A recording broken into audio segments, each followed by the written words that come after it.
Greetings, everyone, and welcome to the Produce Buzzers podcast. We are so happy you have joined us today, and I think you will be too after the show is over, because you will learn a lot about fresh fruits and vegetables, how to select and store them, how to prepare and cook them, and surprising facts about their history and origin.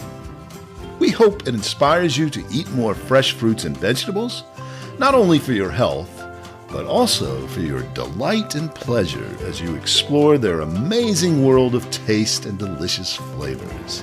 Eating more of them will transform your life in so many positive ways. So settle back, relax, and get ready for another delicious adventure with the Produce Buzzers. Produce Buzzers podcast fans, welcome to another delicious episode of the Produce Buzzers podcast. Yes, today we have a very, very interesting guest on the show. He is a fellow podcaster with a show that also focuses on fruits and veggies. So we have a lot of shared interests. But he is doing some important work for the produce business other than podcasting, and he's going to tell us a little bit about that today. This week's guest is Patrick Kelly. He is the founder and host of the Produce Industry Podcast, one of the most popular podcasts dedicated to the business of fresh produce, which is big business. The fresh produce market is expected to be over $500 billion globally in 2022 and almost $80 billion in the U.S. alone. Patrick is a successful entrepreneur, speaker, and strategist in the produce supply chain industry. For more than 15 years, Patrick has been dedicated to growing supply chains for produce partners around the world. In 2015, he made the top 40 under 40 list selected each year by the Produce Industry Trade Journal Produce Business. These are young and smart leaders on the rise in the business under 40 years old. They identified Patrick as a young entrepreneur making better deals for growers. But he wants his influence to be cross-generational and has dedicated his work to learning and leading all generations to work and thrive together. He is also the director of innovation at the International Pineapple Organization and their sister organization, the International Mango Organization. So he's doing some great work there. He has a Bachelor of Science in Entrepreneurship and Entrepreneurial Studies from Cal State University, Fresno. He also has an Executive Master's in Business Administration and executive business strategies from Cal State, Fresno. Patrick taught entrepreneurship at Hillsborough Community College in Tampa, Florida, where he currently lives. In 2018, Patrick co-authored a book with Hans Fizdel titled Millennial Boom in an effort to decrease the intergeneration tensions that are so obvious in the workplaces everywhere today. Their goal in the book is to help millennials and boomers thrive together as they work side by side. And we'll get him to tell us a little bit more about that later. But first, welcome to the show, Patrick. Thank you so much for joining. We're so glad you are with us today. Well, thank you. I'm more than joyful to be here. Great. Wait. So when did he get the 40 under 40? 2015. Right, Jeez. Patrick? I was 29 at the time. I was just about to hit 30. So I'm proud. As I always say, man, I did a lot in my 20s. My 30s needs to catch up. Oh, I'm going like, we can't have guests that are that young. It's just too. And have done that much.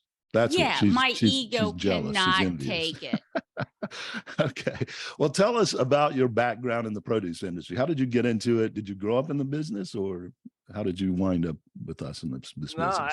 I appreciate you asking that question. And it's a question that's always asked because, you know, next to what do you do for a living is always the question. And so this goes back to my grandmother. My grandmother started working in the grocery store. So my grandmother and my father, they're immigrants from Canada. They come from Edmonton, Alberta. And then my grandmother comes from overseas before that.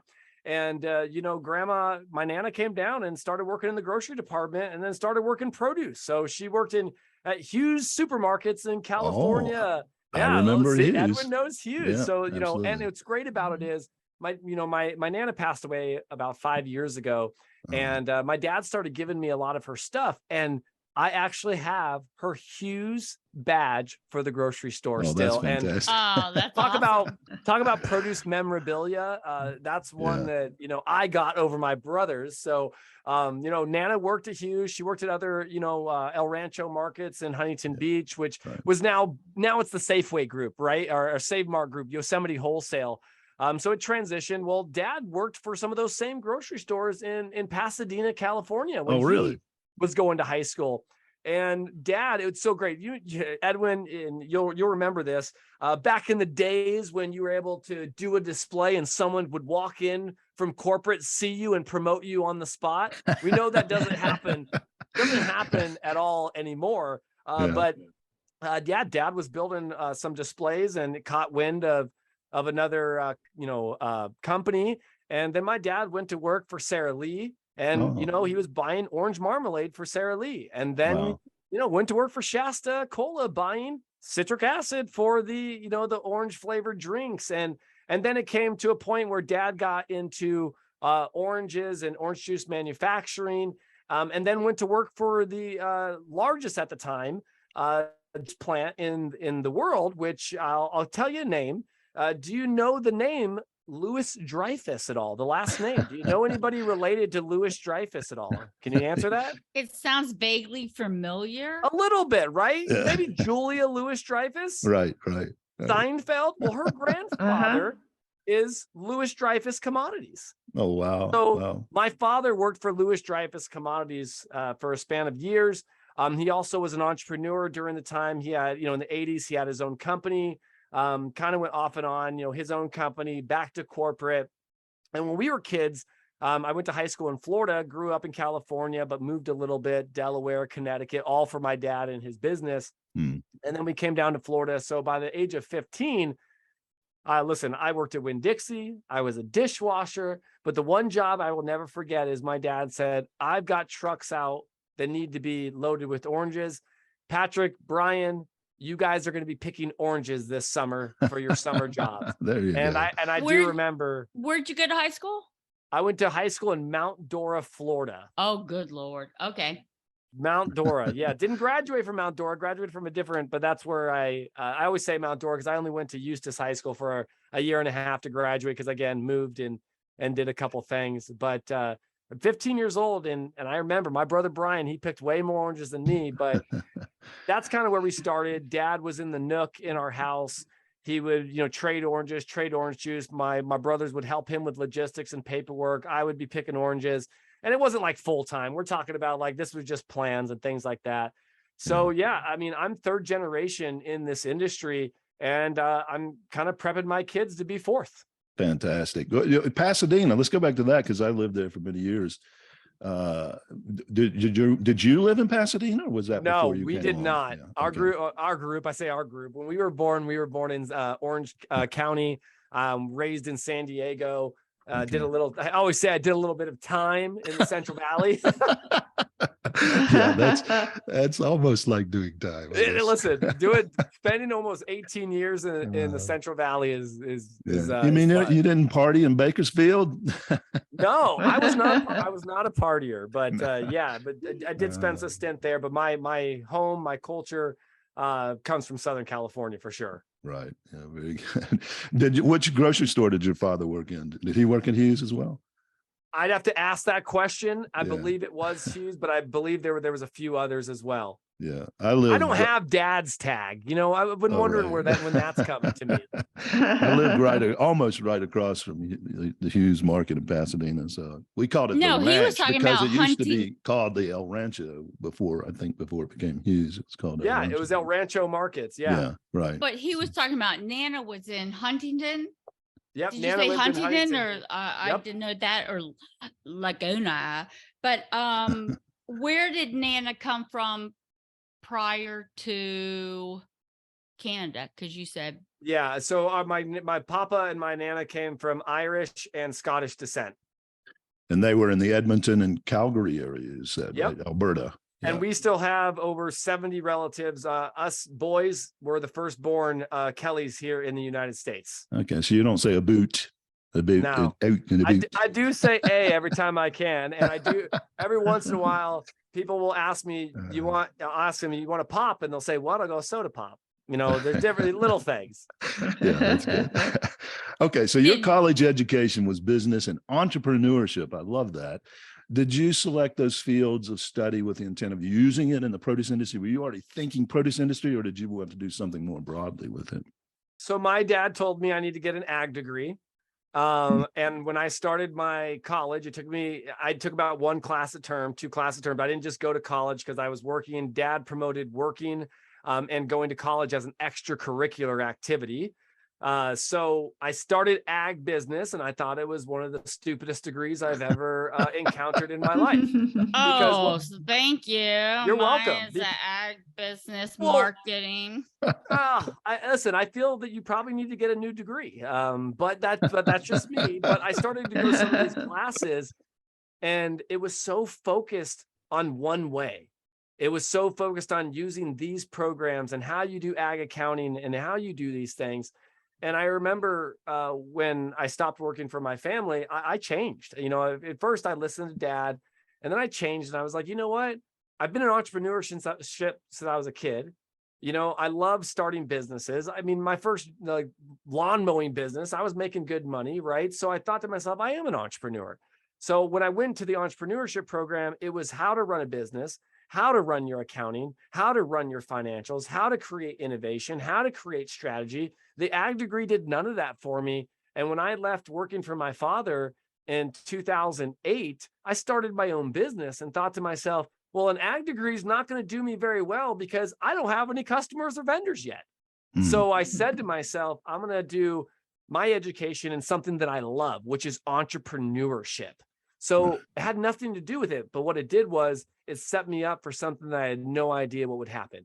That's fantastic. Innovation, financials. What foresight and brilliance. That's excellent. Well, I don't think they offered entrepreneurship when I didn't see that in the list of curricula when I was going to school. Yes, because you are probably I'm young 30 enough years to be older my than you. child. Yes. So it's not fair on that point of view, but I did take soils, and I did take food technology, and maybe ag accounting was, you know, maybe that, but I worked on a dairy, and you know, I did other stuff, but well, my dad told me, once we got to the entrepreneurship, he understood it. And he goes, you're right. He goes, you've got a master's degree in entrepreneurship and international business. And he goes, and you have a PhD in produce. So I've done it all on the farm. I mean, like I said, the PhD, is that from an accredited farm? That's from the School of Hard Knocks right there. Like, I've been in the shipping department. I've been in the sorting. I've been a buyer. I've been a salesman. Like, if I create a curriculum on, how to be a citrus person, I mean, I've got Citrus 101 to citrus, the Citrus 204. You know what I mean? That's the most accredited you can get. The guys I went to high school with, the parents were citrus industry people who were loaded, but those guys were always in the summertime or whenever harvest was. One family, the dad was like, yes, you're gonna pick fruit this summer, and he would pay them less than his regular employees. I wouldn't allow that. You went on strike? Listen, if I was to go pick oranges today, it'd be at about $600 an hour. Oh my gosh. Then like blueberries. And I always say that I will never complain about the price of blueberries. I went and picked them, and I'm like, I'm done. It's true. I agree. Okay, so your expertise is in the business, has been in the supply chain. And most of our listeners are not in the business; they're just consumers, but they are very curious about where their food comes from and how it gets to them. So, what inside information can you give them about how the supply chain works for fruits and vegetables?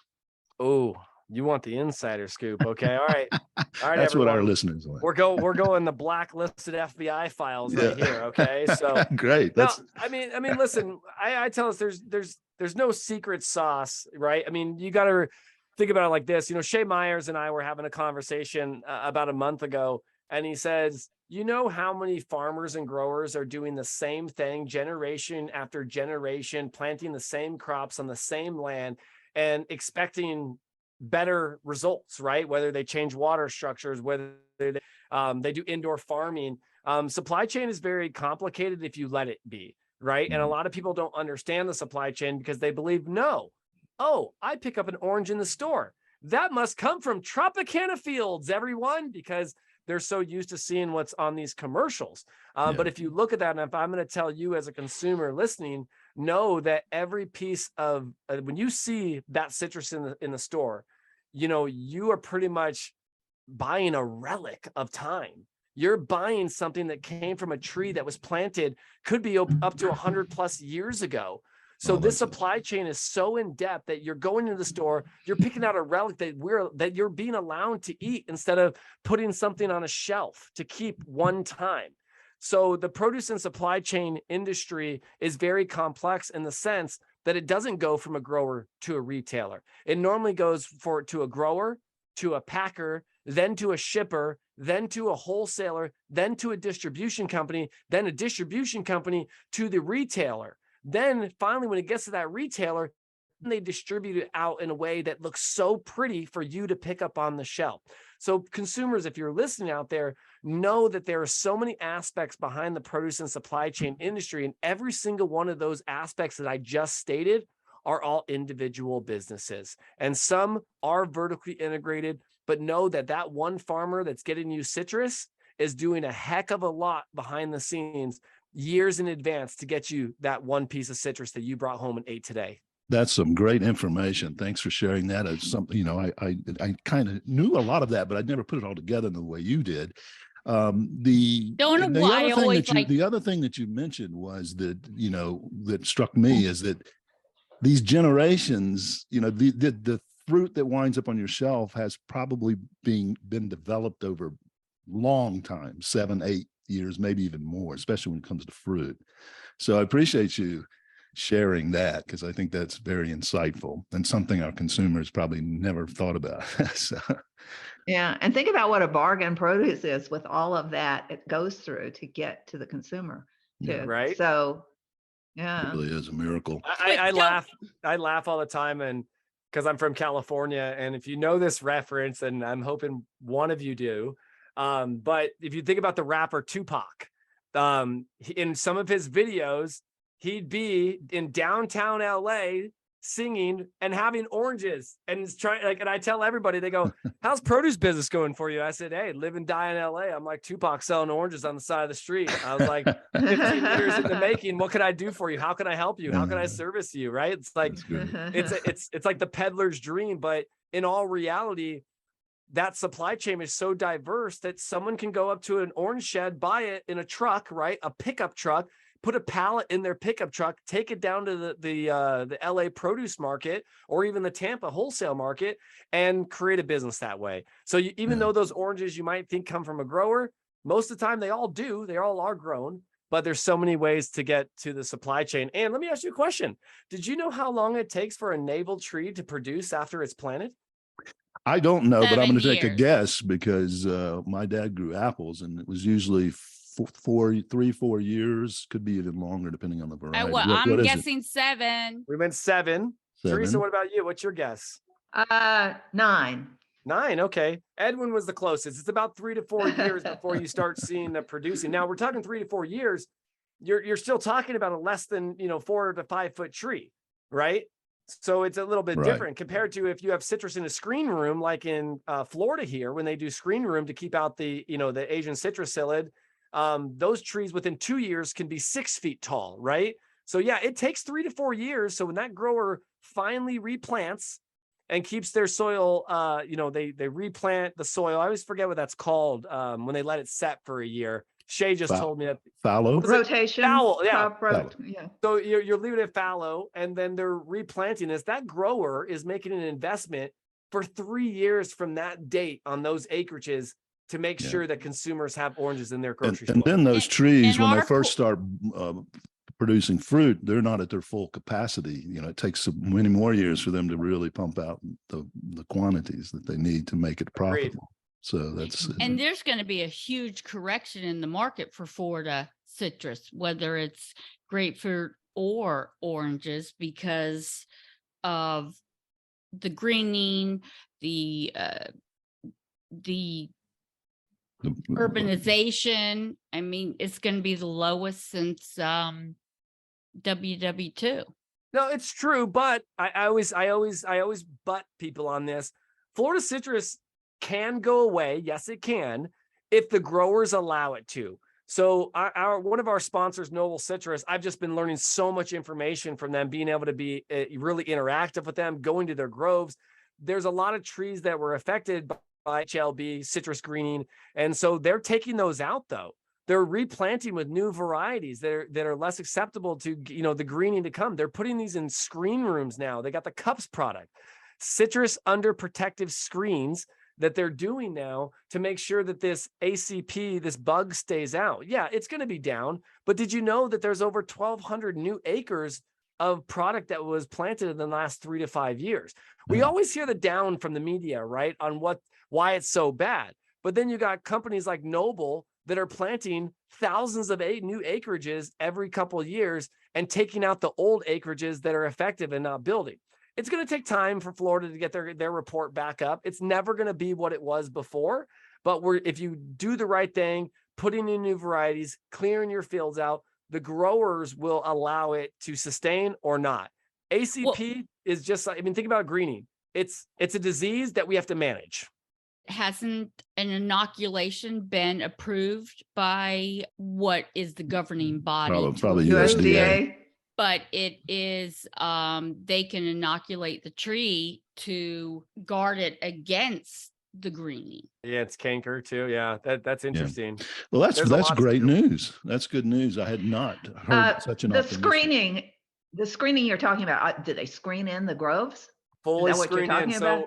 So we'll do a little plug here. So if you go on my YouTube channel, The Produce Industry Show, we have what's behind the screen. And then we actually go visit a screen room that is 40 acres, Teresa, fully enclosed. And it's not a CEA. It's not a greenhouse. It's a screen room that allows for a tropical environment. I mean, let me tell you, it was 80 degrees outside before I went into this screen room. It was 100 plus with humidity when we went in there. So it provides that tropical environment while keeping the ACP out, the bug out of the groves. So the trees like that higher temperature then. Oh yeah, citrus is a tropical fruit. Most people don't realize that it is a tropical fruit that came from Brazil, that the missionaries and conquistadors brought up. Citrus is not native to California or to other areas. Right. Now, are you seeing this in Florida as well as in California? This is in Florida. This citrus, they don't do this in California. This is specifically in Florida. Okay. How susceptible to hurricanes are these screen rooms?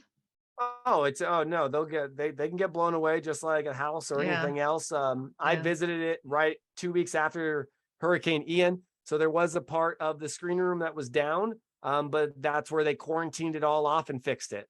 So they will quarantine it, put more screens down, and that way they're able to clean out and make sure that nothing gets harmed.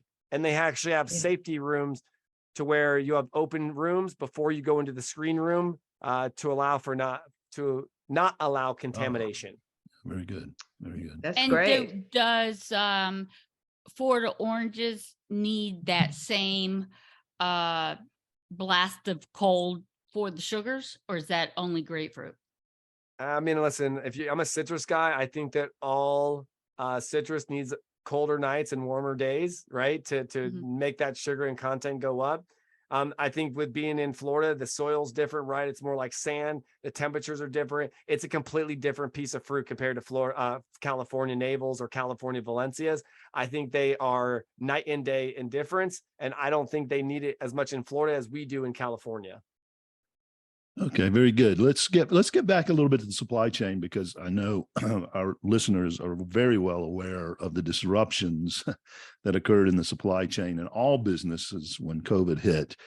But perhaps nothing is more at risk with these disruptions than fresh produce because of its perishability. From your perspective, how were things affected? There's still a lot of strains on the supply chain for the produce business? And what do you see as the immediate future? Is it getting better?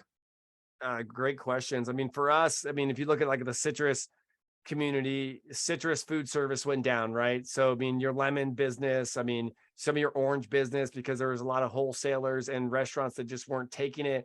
I could tell you from our side, yeah, we saw a huge decline in that wholesaler distribution error. A lot of customers still haven't come back from it, right? Mhm. And I mean by that, not the restaurants, but some of the wholesalers and distributors that their main service was food service and restaurants, right?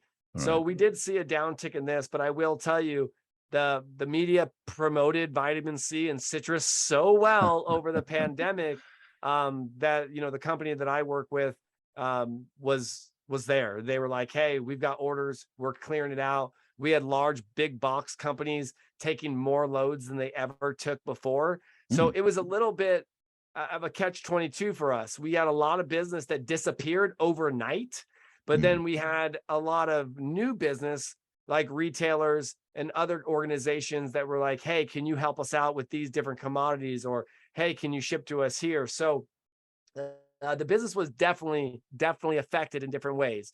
Just because I tell you we shipped more to a retailer, I still want to ship to some of my customers that I haven't seen or talked to in 2 years because of this. They're having issues. So the wholesaler, the restaurants, they took the biggest downfall. As a grower, packer, shipper, a lot of our costs went up. So, you know, you're talking about your food, you're talking about inflation. A lot of our costs came up because the supply chain started getting stretched. Where we got our pallets from, where we got our packaging from, right? Packaging in the US went from 4 to 6 weeks to 12 to 18 weeks to get packaging. Then they were saying, hey, well, maybe you should order it from China. And we're like, whoa, stop the tapes. We're not going to order from overseas right now. We're in a pandemic. Well, then even overseas ordering started going up to 6 months. So that all affected how we were able to bring in fruit, how we were able to pack fruit. And let's not forget, just because laborers go out and they pick trees, there were still rules and regulations that were put in by the government that we had to be 6 feet apart from each other. Yeah. So it's think pretty about hard a in line. the grove. We'll think about it on a pack line. Yeah.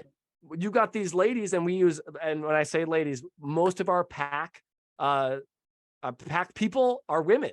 They're so efficient at what they do. Trust me. That's like I say, I'd have to charge you $600 an hour to do the type of the work that these ladies do, because they're so efficient and they're experts on how they do it.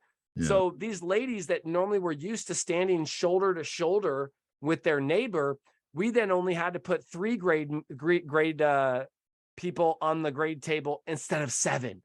So now, like I said, that all disrupted. We had to slow the line down a little bit more so these 3 ladies could see the fruit, instead of having the line moving faster, having 7 to 8 people, having different spots and different checkpoints. We had to up our quality control. We had to buy more products, hand sanitizer. We had to buy gloves. We had to buy more, because before you would have these cotton gloves. You'd use them once, you put them in the bucket, you use them the next day. Not with COVID.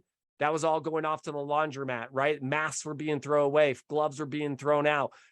Our smocks were being sent to the laundry every day. So it did put a strain on our supply chain in causing costs to go up.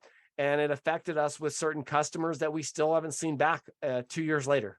Yeah, that's amazing. You know, I didn't realize the detail. You're pointing out some details, things that I would never think of unless I was right there in the packing house, which really astounds me, because even though we did have the supply chain issues and the produce department shelves were much barer than I've ever seen them in my lifetime, but there still was coming, and the price didn't get that far out of hand. That was amazing to me, astounding to me, that these guys can keep it going and work so hard to do it. One of my mentors, Joe Menchaca, I love him to death. He's like a friend of my family's. I met him in my younger 20s, and we've been friends for over 15 years.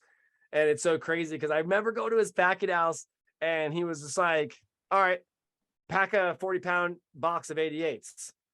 I was like, these let's are go. Oranges, right? Yeah. So I'm doing it. I get to a point where the box is full and there's maybe 20 pounds of produce in here. And so this gentleman was like, there's such a way to pack fruit. There's a way to pick the orange. There's a way to do this. And over time, I've learned this way. And I'll tell you, you know what, the one thing I would tell you, the best advice I'd give anybody getting ready to pack oranges, the bottom layer is your most important layer, right? It's not just a volume fill. They're just $40. No, it's stacking in, it's bringing it in, and it's adjusting where you go. The same thing with picking fruit. Picking fruit's an art as well. I'll stand the test of time with everybody. I'll take you all out to the Grove and tell you to pick an orange. I guarantee you, if you don't know how to pick an orange, this is what, you'll look like. You'll be going back and forth on this orange, up, down, up, down, up, down. And then once you pick the orange, you're probably going to break the skin. Well, quick pro tip from Joe Menchaca. Lift up, grab the orange, spin, and twist. Takes the stem right out, and it's a clean stem break, because if you don't get a clean stem break, mold will happen. Bacteria will start to form in the packing house. So you're probably breaking the limbs on the tree as well. And you're damaging the tree as well. You're 100% right, Edwin. Right. Cynthia's mother was a legend in the produce business. She sold citrus for Ocean Spray, grapefruit. She was a wonderful woman and amazing. One of the first women to be in a position like that in the produce industry.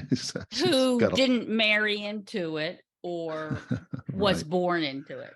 Yeah. And that's true. That needs to be, those stories need to be told more, because a lot of times people get married in, or they get given something. It's great to see someone that started it by themselves too. Yeah. She worked from the bottom up and became a tremendous success. And she was also a survivor of the Japanese internment camps in World War II. Oh, wow. So she's got a great story, and Cynthia's going to tell it someday. So you're going to be my writer, but in the blue book, when she got to the sales desk, she would put, her name was Kiyo, but she went by K, but she put K period Hyatt.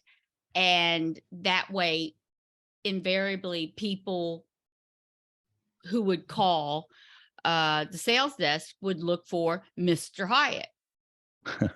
And so she liked to put you off your feet right there. Yeah. Okay, let's keep going here. I want to you're speaking to a lot of Patrick's podcast is fantastic. You have to go listen to it. We'll talk a little bit more about that in a minute, but on his podcast, he has a lot of people. He's talking to a lot of people every week from all across the produce industry. What are some of the biggest issues they are facing now? Is the produce industry healthy, or is it at risk? I talk to a lot of subject matter experts, and a lot of the times, I mean, yes, we talk about a lot of issues, a lot of setbacks, problems that, perhaps maybe they're facing. And a lot of that is talked about off the books first, because again, you want to focus your content on being uplifting, inspirational. And again, I'm not trying and positive, right? I'm not saying stick your head in the sand as an ostrich and not talk about it. But there's a lot of problems that, that we talk about. And throughout that, I would say some of the biggest issues of 2022 has been inflation, right? I mean, that's one of the biggest ones. 2021 was business development, right? And now, okay, we're back. Let's get it going. Get our customers back. How do we get the retailers to order more? And then 2020, right, as I started this, if you go back to 2020, everybody was talking about supply chain issues. Everybody was talking about, we got to be resilient, right? Everybody was talking about that. Then 2021 was, everybody's got to be proactive. We got to get out there and get new business and go to trade shows and promote our products, right? And then 2022 was be proactive. And now we're out and about again. So it is getting more positive now. It's getting more of a, hey, this is our new products. Here's innovation. Here's new strategy. It's getting to a point where people are getting past the COVID era. And I know it's crazy to say that, but we're talking to people every day that are subject matter experts in their own field, giving their own advice and opinions. So if you were to say, is the produce industry itself healthy? Really depends on who you talk to. If you talk to my buddy Shay Myers, he's going to tell you that the American farmer is having problems, and they will always have problems over the next decade. If you talk to an importer, he'll tell you everything's great because imports are up over the last few years. So there's a lot of, it depends on what part of the supply chain you are at. But let me tell you something, if you're the consumer listening right now, the worst thing you can do is stop buying produce. That will hurt our industry the most. The best thing to do is keep up your fun, healthy living of buying citrus and buying parfaits and mixing blueberries and strawberries and all these fun items, buying bananas, because that's where the stress comes from. When we don't get purchases, retailers stop carrying products, and then we will start to see that setback in our supply chain. But overall, I think we are a very healthy industry. I want to go to your book now, Millennial Boom. This book seems like a much needed one, not just in the produce industry, but across all sectors. Tell us more about it. What has been the reception for it? Yeah, so I'm very passionate about the generational gap. You know, one thing that I took lessons from were my Nana and my dad, and I can't always tell you they were the best lessons. A lot of the lessons were what not to do. Okay. So it wasn't like dad was like, let me help you with this. It was more like, you were like, whoa, whoa, whoa. And I had a lot of times where I had people tell me like, don't copy your dad's business mannerisms, don't do these things. So I was very frustrated as being the youngest child that I just didn't connect with my dad as much as I wanted to. And there was a gap. My dad's 30 years older than me. People don't think that's a big range, but it is. I mean, I'm 36 years old, 34 years older than my youngest child. And I'm only 24 years older than my oldest child, right? So it does play a difference. And obviously when you have kids, well, in the 80s, we were stack and packed, right? It was oldest brother was 3 years older than 2 years, than 1 year, right? It was a lot going on. And so I always had a lot of confrontations with my father, right? And I accompany a lot of that to his way of thinking, and he beats to his own drum. And I got to a point where I just started saying, old people are just stupid. Like, I'm just tired of old people.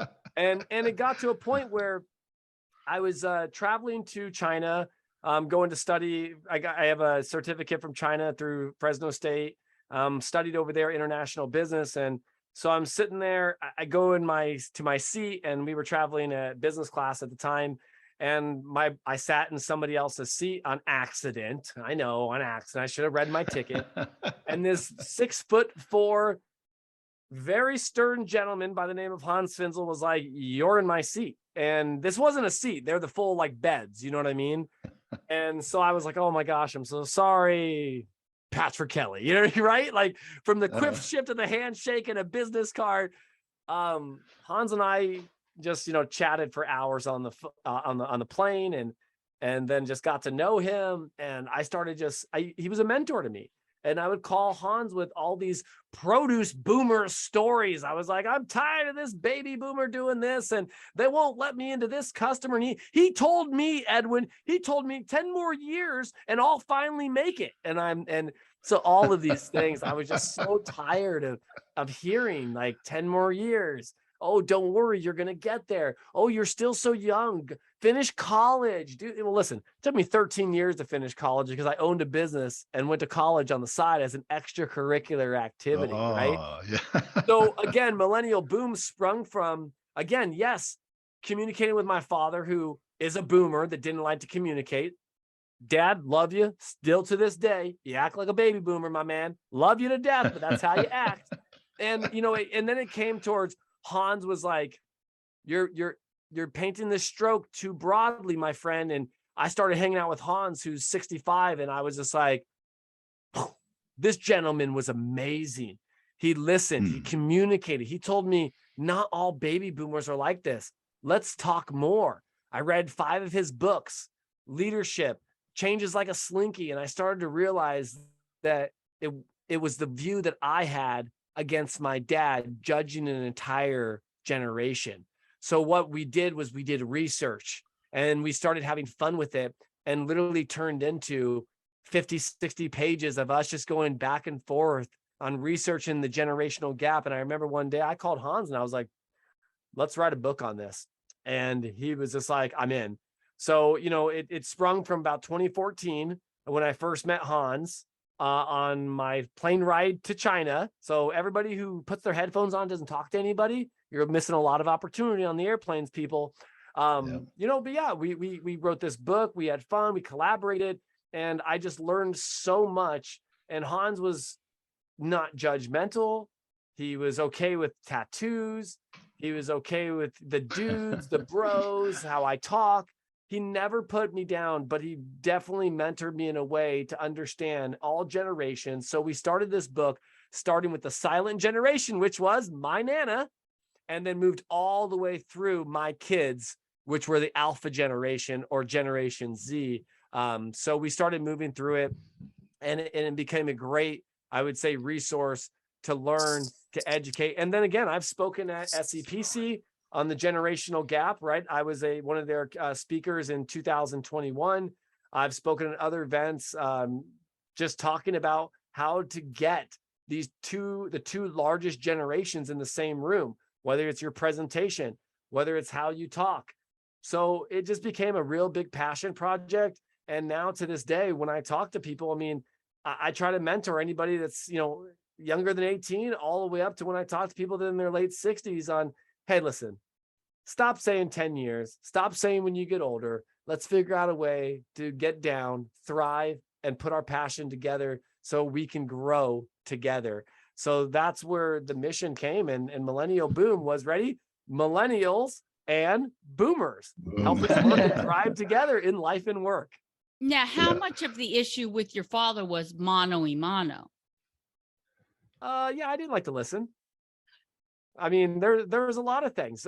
But again, I was a young entrepreneur on the rise. So as I would do stuff, my dad would say, be careful. You don't want to do that. You don't want that. I wouldn't do that. You're going to expose. So it's a lot of things where I felt like, let me spread my wings and do my own thing as a generation, right? Let me make those failures, because one thing I learned, fail fast and fail hard. Failure is the key to success. If you fail 100 times and only succeed once, you're a successful entrepreneur.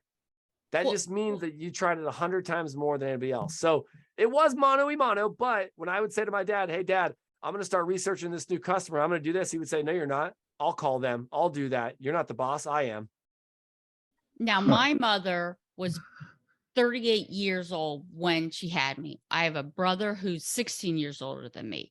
So she had two families, but she was so wise in terms of the sage advice that she would give me is timeless. But more importantly, she would listen and always said, I kept her young. And my child, I like that. My child who just turned 26, it's not only more like, I don't know how to get the app to make, she's like, oh, Mom. And I'm like, whatever, just help me. But I also listen to how they're reaching each other, how her friends are trying to buy locally from the bookstores instead of, Amazon, how they're managing their journey and what can I take from that? I mean, listen, at the end of the day, I thank my dad all the time. Like, he gets text messages that just say thank you. And he goes, what did I do this time? And I tell him all the time, I said, no, man, I said, I'm your legacy in this industry. I love both of my brothers to death. And they have taken a different path in produce and supply chain. They're still in the business, but I tell my dad, I was like, I'm your legacy, man. I was just like, regardless if I take over your business, which I'm probably not going to because we have our own separate ways. But, I tell him, I was like, thank you. I said, because if you didn't do the things that you did, I wouldn't be where I am today. And I believe that some of those hardships that he put me through made me the man I am today. And again, there was a lot of hardships. I mean, I can have a whole story, but it's not for this podcast. But, my parents did get a divorce. I did live in my car at one point. I did then move out to California, driving 3,000 miles in a 1996 Volkswagen Jetta to try and make it to California, on the glimpse of, hey, maybe my dad's going to take care of me at the age of, 17, 18 years old. You know what I mean? Because every family's got struggles. And I tell everybody, they're like, man, what happened if your dad really did do this? And he did take care of me, but there was times that we went on our own. And I said, if I didn't live in my car, I wouldn't be the person who I was today. If I didn't get some of those hard lessons from dad, being fired, or really getting stern on what I'm allowed to do and what I'm not allowed to, it helped me when I became risk adverse. It helped me when I would look at projects. And there's still a lot of times to this day that my brothers and I will be on the phone and I'll be like, you send that to dad? And he'll be like, oh, I did. I'm like, what'd the old man have to say about that contract? and we'll talk about it, because there's ways that he thinks that we don't. And each generation has that. From my Nana all the way down to Gen Z, they have a different way of thinking. And if we take that as negative, like, oh my God, mom, it's an app, come on, blah, blah, blah, blah, blah. It's just the way they speak. It's just like someone told me the other day, and I said, and I told him no. He goes, stop saying dude. I said, dude, don't tell me what to do. And he goes, you've said dude almost 12 times since we've been on the phone. And I said, I'm surprised that you're counting how many times I've said dude versus listening to the conversation, my friend. And he goes, this bothers me. I go, let something else bother you then. I said, oh my gosh, I would have been in so much trouble if I would have sassed my mother like that. I'm telling you, but it's to the point. And my dad says it to me. He goes, don't call me bro. Don't call me dude. And then I always say, well, don't act like one and I won't call you one. So we all want to act in our certain ways, but then in another station, it's taking what you've learned. I mean, someone told me a long time ago, you don't want the same business mannerisms as your dad. If you ask my wife today, she'll be like, oh, Patrick's exactly like Ken. Looks like him, acts like him. That's Ken Jr. right there. And then if you go down to my son's name is Ty, T-Y, and she'll sit there and go, boom, Ty, you're your father. You look just like your father. Yeah, just like your father. And I'm just sitting there like, okay, all right, I get this. But again, the goal of it all was helping thrive together in life and work, not just business, in life, everyone, because there's so much problems with kids and their parents. Yeah. And if we can control it to a level of let's thrive together in life and work. And that's what I teach my kids. I've told my kids I lived in my car. I've told my kids my struggles. And I've also told my wife, I said, I want them to pay for college. I want them to do some of the things that I did, because I want them to have that sense of, man, I did this myself. And guess what? My family supported me. They didn't give me the money. They didn't give me what I needed, but they gave me the tools that I needed to succeed. And those two people right there that I call my mom and dad have my back. And that's what I didn't really understand until later down the road. That's why I tell my dad thank you so often and all the time. That has been so inspirational. I really appreciate you sharing the story. And I've got to read the book now for sure. And others out there, you got to look for it on Amazon. You can get it on Amazon. Millennial Boom with an exclamation point. So check it out. I'm sure you'll find it inspirational.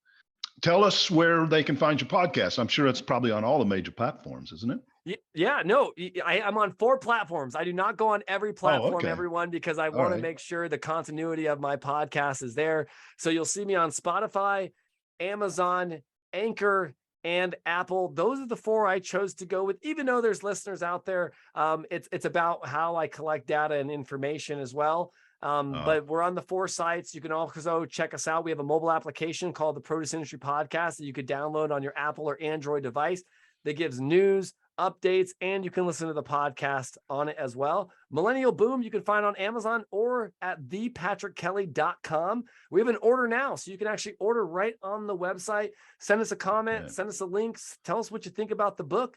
And I'm on all media platforms from Facebook, Instagram, Twitter, LinkedIn under the Produce Industry Podcast, or the Patrick Kelly, or the Patrick Kelly 85, or the Produce Pod. So I can be found everywhere. If you go to Google, type in Patrick Kelly Produce, I'm probably the first to show up. Now, there is a more famous Patrick Kelly. I just want everybody to know that. He's an amazing fashion designer out there, and he throws all my no work. relation. No relation. Great gentleman. His fashion is off the hook. Beats me. But I'm the Patrick Kelly, and he's Patrick Kelly. I like that. That's good. Well, it's been a real delight having you. Thank you so much for taking the time. I'm totally inspired, and I really appreciate the work you're doing. Very important work, not just for the produce industry, but for all people. So keep it up. I appreciate you having me on the show. And again, if I can tell those listeners anything, is keep buying produce, keep supporting local, keep supporting all produce, and get fun when you do it. I mean, one thing I can tell you is that the more fun you have, the more produce you eat. That's right. And that's a good thing. It keeps keeps the produce industry healthy, but it also keeps you healthy, which is our mission here, is to encourage people to eat more fresh fruits and vegetables and get That's healthier. So well, let me say one more thing, because as Dan, please. the produce man, would say, it's always best when you get it fresh. I love it. Great. Well done. Yes. Okay. Thank you so much. Again, thanks so much. It's really a pleasure to get to know you and learn more about you. Yes. Take care. Thank you. Thanks, Cindy. All Thanks, right. Teresa. Great to Bye. meet you. Thanks, Edwin. Well, thank you, listeners, for tuning in to the Produce Buzzers podcast, brought to you by Produce Buzz, the gathering place for lovers of fresh fruits and veggies. We hope you were entertained a bit and educated a lot about fresh produce. Be sure to join us next time, and please tell your friends to do so as well. Like, share, and comment on our Produce Buzz Facebook page, and check out our website at www.producebuzz.com. There you will find articles about fresh fruits and veggies, how to select, store, and prepare them, as well as lots of interesting facts about all the wonderful bounty the earth provides for us. Until next time, be fruitful, and don't forget to veg out.